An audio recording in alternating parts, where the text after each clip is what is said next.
Hello friends, आप सबका स्वागत है हमारे यूट्यूब चैनल तक्षशिला एजुकेशन में। आई होप आप सब अच्छे होंगे। आज का जो हमारा वीडियो है इसमें हम लोग पढ़ने वाले हैं ईस्ट इंडियन कंपनी से सीधे ब्रिटिश क्राउन के हाथों में भारत का शासन चला गया और वो कैसे चला गया इसको हम जानने का प्रयास करेंगे। ठीक, और जब ये चला गया तो भारत में किस प्रकार का अधिनियम आते रहा उसको हम पढ़ने का प्रयास करेंगे। तो चलते हैं हम अपने टॉपिक की तरफ, जो है भारत का संवैधानिक विकास पार्ट 2। इसके पहले पार्ट 1 आ चुका है। अगर आप उसे नहीं देखे हैं तो उसे ज़रूर देखें, तभी ये वीडियो आपको अच्छे से समझ में आएगा और आपको संविधान रटना नहीं पड़ेगा। वीडियो देखते देखते आपको याद हो जाएगा। ठीक, तो उसे अभी हमारे चैनल के प्लेलिस्ट में जाएं, पहले उसे देखें। रेगुलेटिंग एक्ट जो 1773 में आया, क्या क्या उसमें नियम कानून बने, क्या क्या उसमें बदलाव हुए, ठीक, उसको आप ज़रूर देखें। अगर आप उस वीडियो को देख लिए हैं तो वेरी गुड, क्योंकि उसके बाद का जो कहानी है ना वो पार्ट 2, भारत का संवैधानिक विकास पार्ट 2 इस वीडियो में है। पार्ट 1 के बाद का कहानी, ठीक, इस वीडियो में आपको मिलेगा। मैं आपको पिछली वीडियो में ये बताई थी कि किस प्रकार से कंपनी भारत में शासन करना शुरू करती है और वे एक व्यापारिक कंपनी से वह भारत की प्रशासक बन जाती है। तो संसद के द्वारा ब्रिटेन कंपनी पर नियंत्रण स्थापित करने के लिए विभिन्न प्रकार के एक्ट बनाते हैं। कौन? ब्रिटेन संसद। लेकिन 1857 की क्रांति, जिसको मंगल पांडे और प्रथम स्वतंत्रता संग्राम या सैनिक विद्रोह के नाम से आप परिचित हैं, उस क्रांति के बाद भारत में कंपनी का शासन समाप्त हो गया। उस क्रांति के बाद भारत में कंपनी का शासन समाप्त हो गया, जिसको आप मॉडर्न भारत, आधुनिक भारत में आप पढ़ेंगे। और जब कंपनी का शासन समाप्त हो जाता है तो कंपनी से सीधे ब्रिटिश क्राउन के हाथ में, अर्थात जो ब्रिटिश राजा या रानी के नियंत्रण में शासन चलने लगा। और उस समय जो ब्रिटिश राजा या रानी थे वो महारानी विक्टोरिया थीं, जिनके हाथों में अधिकार चला गया। और उसके बाद जो एक्ट आए उसे अधिनियम के नाम से हम लोग जानते हैं। ये जो अधिनियम है, इसके माध्यम से भारत में विभिन्न प्रकार के बदलाव हुए, जो कहीं ना कहीं भारत में आने वाला जो संविधान व्यवस्था है उसका एक प्रस्थान बिंदु रहा।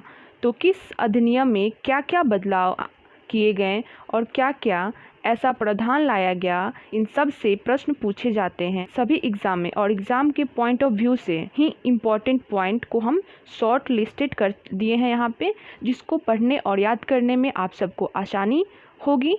तो चलिए पढ़ते हैं ये पॉइंट को और याद करने की कोशिश करते हैं। तो जो सबसे पहले ये जो है ना भारत शासन अधिनियम 1858 है, जो 1857 की क्रांति के बाद एक अधिनियम लाया गया, भारत शासन अधिनियम 1858। इसमें 4 से 5 ऐसे मोस्ट इम्पॉर्टेंट पॉइंट है जिसको आपको याद रखना बहुत ज़रूरी है। यहाँ से ही एग्ज़ाम में आपके क्वेश्चन बनते हैं 4-5, उसे आप ज़रूर पढ़ें, इसे ज़रूर याद रखें। जैसे आप यहाँ पे एक पॉइंट देख रहे हैं, कंपनी से ब्रिटिश क्राउन के हाथों में सौंपा गया। इसका मतलब है कि जो कंपनी था उसका शासन समाप्त हो गया। ठीक, कि कंपनी के शासन के दौरान ही व्यापारी के एका अधिकार समाप्त हो गया था। ऐसे ही और दूसरा इतना बड़ा विद्रोह हुआ 1857 में कि लगभग अंग्रेज के हाथ से भारत निकल ही गया था।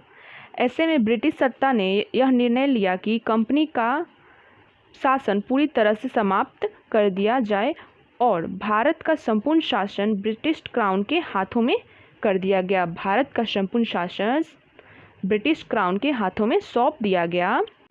तो उस समय ब्रिटेन की जो रानी थी वो महारानी विक्टोरिया थी, जिनके हाथों में सौंप दिया गया।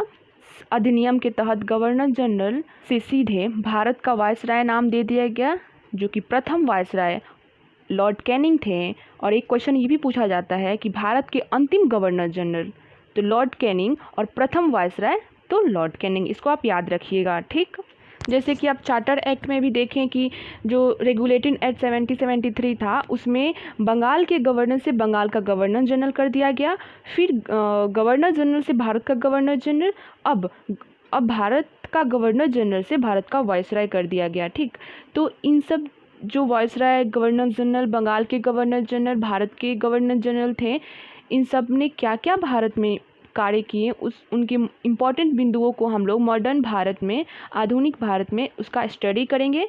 इसमें सिर्फ अधिनियम में जो जो चेंजेस हुए ना, उसको यहाँ पे हम कवर कर रहे हैं। ठीक, तो अभी हम पढ़ रहे थे भारत का शासन अधिनियम 1858। तो इसका ये जो चौथा पॉइंट है, द्वैध शासन प्रणाली का अंत, इसका कहने का मतलब है कि जो पिट्स इंडिया एक्ट, अगर आप पढ़े होंगे इसका पिछला वीडियो, जिसमें पिट्स इंडिया एक्ट था 1784 के तहत बनाया गया था क्या, द्वैध शासन प्रणाली, जिसको इसमें अंत कर दिया गया, उसको हटा दिया गया। जिसमें द्वैध शासन जो था, जिसमें कंपनी पर अधिकार रखने के लिए दोहरी शासन या द्वैध शासन प्रणाली का गठन किया गया, जिसमें पहला बोर्ड ऑफ डायरेक्टर थे और दूसरा बोर्ड ऑफ कंट्रोलर। ठीक, सी को द्वैध शासन या दोहरी शासन कहा जाता था, जो कंपनी पर नियंत्रण रखती थी। अब इनकी ज़रूरत इसमें ख़त्म हो गई, इनकी ज़रूरत नहीं रही, क्योंकि कंपनी को ही समाप्त कर दिया गया और इनके बदले में एक नया पद जो था भारत के राज्य सचिव, जो कि है भारत के राज्य सचिव। जैसे आप 5वां नंबर पॉइंट देख रहे हैं, नया पद जो कि भारत के राज्य सचिव से संबंधित है, जिसका कार्य था कि भारत से संबंधित शासन व्यवस्था को देखे। और भारत के जो सचिव थे ये कौन होते थे, तो ये ब्रिटिश मंत्रिमंडल के एक सदस्य होते थे जो ब्रिटिश ही रहते थे। नेक्स्ट पॉइंट देखते हैं, ये जो भारत के राज्य सचिव थे, इनके लिए भारत सचिव के लिए 15 सदस्य और एक भारत परिषद का गठन किया गया। और ये जो भारत के सचिव थे, ये भारत के संबंध में निर्णय लेते थे और इनका सहयोग करने के लिए 15 सदस्य और एक भारतीय परिषद की स्थापना की गई। इस भारत परिषद की सहायता से भारत सचिव और जैसे आप लास्ट पॉइंट देख रहे हैं, जो कि सचिव के ऑफिस का व्यय भारत से होम चार्ज के रूप में था। तो ये क्या था, इसका मतलब क्या था? जो ब्रिटिश थे उनका सोचना था कि ये भारत सचिव जो हैं, भारत के जो सचिव हैं, जो भारत के लिए कार्य करते हैं, जो ऑफिस का जो भी खर्च होगा वो भारत ही उनको देगा, भारत से ही लिया जाएगा और उसके खर्च को ही होम चार्ज नाम दे दिया गया। और यहाँ पे ये जो पॉइंट है, 1 नवंबर 1858 को ब्रिटिश महारानी की घोषणा को भारत के जो शिक्षित वर्ग के जो लोग थे ना, उन्होंने अपने अधिकार को मैग्ना कार्टा कहा और इस अधिनियम के तहत मुगल सम्राट के जो पद थे उनको समाप्त कर दिए गए।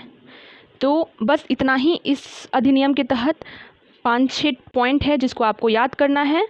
एक बार में हम देख लेते हैं कि कौन कौन सा पॉइंट है। तो जो पहला हमारा है पॉइंट, कंपनी से ब्रिटिश क्राउन के हाथों में सौंपा गया, कंपनी के अधिकार को समाप्त कर दिया गया, भारत का जो शासन था वो चला गया ब्रिटिश क्राउन के हाथों में। ठीक। दूसरा, गवर्नर जनरल का पद भारत का वायसराय नाम दे दिया गया, जो प्रथम थे लॉर्ड कैनिंग वायसराय। द्वैध शासन प्रणाली का अंत कर दिया गया, किसमें? भारत शासन अधिनियम 1858 में। एक नया पद आया, भारत के राज्य सचिव, मोस्ट इम्पॉर्टेंट है। ठीक, जिसमें 15 सदस्य और एक भारतीय परिषद था। और कौन सी ऐसी घोषणा थी जिसमें भारतीय शिक्षित वर्गों ने अपने अधिकारों को मैग्ना कार्टा कहा? तो वो थी 1 नवंबर 1858 की जो महारानी विक्टोरिया ने जो घोषणा किया था उसको कहा था। ठीक। और इसमें मुगल सम्राट के पद को समाप्त कर दिया गया और भारतीय मामलों पर ब्रिटिश संसद का सीधा नियंत्रण हो गया। इसको आप याद रखिएगा। अब हम दूसरा चलते हैं। इसके बाद है 1861 का भारत परिषद अधिनियम, जो इसके जस्ट 3 साल बाद आया है, उसको देखते हैं। दूसरा है हमारा भारत परिषद अधिनियम 1861, ठीक, जो 3 साल बाद आया था। तो ये जो अधिनियम था, ये भारत के संवैधानिक विकास में 2 कारणों से विशेष महत्व रखता है। ठीक। पहला कि ये जो था ना, इस अधिनियम में गवर्नर जनरल, वायसराय कहते हैं। गवर्नर जनरल और वायसराय इसलिए कहेंगे इसमें क्योंकि गवर्नर जनरल और वायसराय दोनों ही, क्योंकि भारत शासन अधिनियम में गवर्नर जनरल का पद समाप्त हुआ और वायसराय स्टार्ट हुआ, इस अधिनियम में गवर्नर जनरल का पद समाप्त हुआ और वायसराय पद का स्टार्टिंग हुआ। इसमें जो पहला पॉइंट है ये है कि गवर्नर जनरल की परिषद में भारतीय प्रतिनिधियों को शामिल कर उन्हें विधायी कार्यों में सहयोग करने का अधिकार प्रदान किया गया। ठीक, और गवर्नर जनरल या वायसराय की विधायी शक्तियों का विकेंद्रीकरण कर दिया गया। किसमें? इसमें। ठीक, तो पूछेगा कि विकेंद्रीकरण कब कर दिया गया? तो भारत परिषद अधिनियम 1861 में। और इस अधिनियम के तहत एक विधि सदस्य की नियुक्ति हुई। पहले 4 थे, फिर इसमें एक विधि सदस्य नियुक्त हुए, तो वो हो गए 5। ठीक, इसके तहत भारत में राज्य विधानसभा और केंद्र में संसद जो आप देखते हैं, इस व्यवस्था का पहला प्रस्थान बिंदु माना जाता है। भारत परिषद अधिनियम के ही द्वारा भारत में विधानसभा और केंद्र में संसद का प्रावधान हुआ। इसको आप याद रखिएगा क्योंकि एग्जाम में पूछेगा कि किस अधिनियम के तहत भारत में विधानसभा गठित हुआ, तो भारत परिषद अधिनियम 1861। ठीक, और इस अधिनियम के तहत वायसराय के कार्यकाल परिषद में 5 सदस्य शामिल किया गया और इसमें केंद्रीय विधानमंडल में न्यूनतम 6 और अधिकतम 12 नामांकित किया जा सकता है, ऐसा प्रावधान किया गया। इसको याद रखिएगा। जो दूसरा है, प्रांतीय विधान परिषद को विधि निर्माण का अधिकार प्रदान किया गया, जिससे प्रांतीय स्वायत्तता का प्रारंभ हुआ। प्रांतीय स्वायत्तता आपका भारत परिषद अधिनियम 1861 में प्रारंभ हुआ। ठीक, और नेक्स्ट पॉइंट है कि जो वायसराय लॉर्ड कैनिंग थे, इन्होंने विभागीय प्रणाली की शुरुआत की, लॉर्ड कैनिंग वायसराय ने। और इस अधिनियम के अनुसार बम्बई और मद्रास की विधान परिषद को कानून बनाने एवं संशोधन करने की शक्ति प्रदान की गई। मतलब कि इस अधिनियम के तहत बम्बई और मद्रास की विधान परिषदों को कानून बनाने एवं संशोधन करने की शक्ति दी गई। और इस अधिनियम के द्वारा ही उत्तर पश्चिम सीमांत क्षेत्र जैसे पंजाब तथा बंगाल में नई विधान परिषद की स्थापना की गई। इस अधिनियम के द्वारा, भारत परिषद अधिनियम के द्वारा पंजाब और बंगाल में नई विधान परिषद की स्थापना की गई। ठीक, भारत परिषद अधिनियम के तहत जो वायसराय थे, अध्यादेश जारी करने की शक्ति प्रदान की गई। क्वेश्चन करेगा कि कौन सा अधिनियम है? तो 1861 भारत परिषद अधिनियम, जो कि वायसराय को ये अधिकार दिया कि आपातकाल में वो 6 माह तक अध्यादेश जारी कर सकता है। ठीक, 1862 में लॉर्ड कैनिंग ने नवगठित केंद्रीय विधान परिषद में 3 भारतीयों की नियुक्ति की। सर दिनकर राव, दूसरा राजा देव नारायण जो बनारस से संबंधित थे, और तीसरा नरेंद्र सिंह जो पटियाला के महाराजा थे। इस अधिनियम से क्वेश्चन ना के बराबर आता है। सो आप इसमें 4-5 ऐसे पॉइंट है जो कि आपको याद रखना है, लेकिन इसमें से क्वेश्चन पूछे जाते हैं। ऐसा नहीं कि आप छोड़ दिए, इसको स्किप कर दिए, ऐसा नहीं। ठीक, तो जो पहला है इसमें अधिनियम, ये है कि आप याद रखिएगा कि भारत परिषद अधिनियम के तहत विधानसभा की स्थापना की गई। दूसरा, इसमें एक और विधायी सदस्य थे, उनको जोड़ा गया और टोटल 5 हो गए। तीसरा, इसके तहत अध्यादेश जारी करने की शक्ति प्रदान की गई वायसराय को। ठीक, ये सब आपको जानना होगा। ऐसे क्वेश्चन नहीं करेगा, लेकिन एक आध होगा तो पूछ ही देगा। बस इसको आप जानिए, जाने रहेंगे तो एग्जाम में आ भी जाता है, तो आपसे छूटेगा नहीं। ठीक, अब हम दूसरा देखते हैं जो भारत परिषद अधिनियम 1892 है, उसको हम देखते हैं। भारत परिषद अधिनियम 1892, यहाँ से 3-4 प्रश्न बनते हैं जिसको आप आसानी से याद रख पाएंगे। इस अधिनियम के तहत जो 1892 है, इसमें पहला जो है ये अप्रत्यक्ष चुनाव प्रणाली द्वारा गैर सरकारी सदस्यों की नियुक्ति की जाने लगी। और दूसरा जो है, इसके तहत सदस्यों को आर्थिक नीति तथा बजट पर बहस करने की अनुमति प्राप्त हो गई। मतलब वो आर्थिक नीति और बजट पर बहस कर सकते हैं। और नेक्स्ट पॉइंट है, इस अधिनियम में सबसे इम्पोर्टेंट और नेक्स्ट पॉइंट जो कि है, इस अधिनियम में सबसे इम्पोर्टेंट विशेषता है निर्वाचन पद्धति का आरंभ किया जाना। निर्वाचन पद्धति का आरंभ किया जाना इस अधिनियम की एक प्रमुख विशेषता है। प्रांतीय परिषदों के गैर सरकारी सदस्य, जैसे कि गैर सरकारी सदस्य नगर पालिका, जिला बोर्ड, विश्वविद्यालय एवं वाणिज्यिक मंडल द्वारा अप्रत्यक्ष रूप से निर्वाचित किए जाते थे।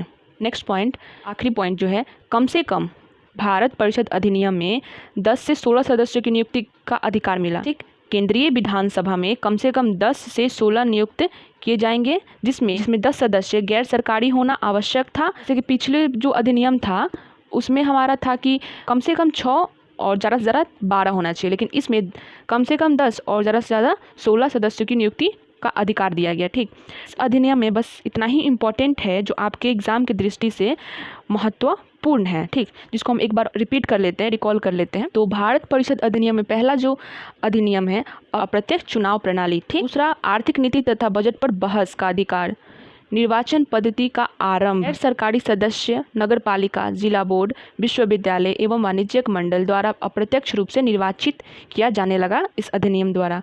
और इसमें केंद्रीय विधानसभा में कम से कम 10 और ज़्यादा से ज़्यादा 16 सदस्यों की नियुक्ति का अधिकार दिया गया। इस वीडियो में बस इतना ही, मिलते हैं नई वीडियो में जिसमें हमारा होगा भारत परिषद अधिनियम 1909।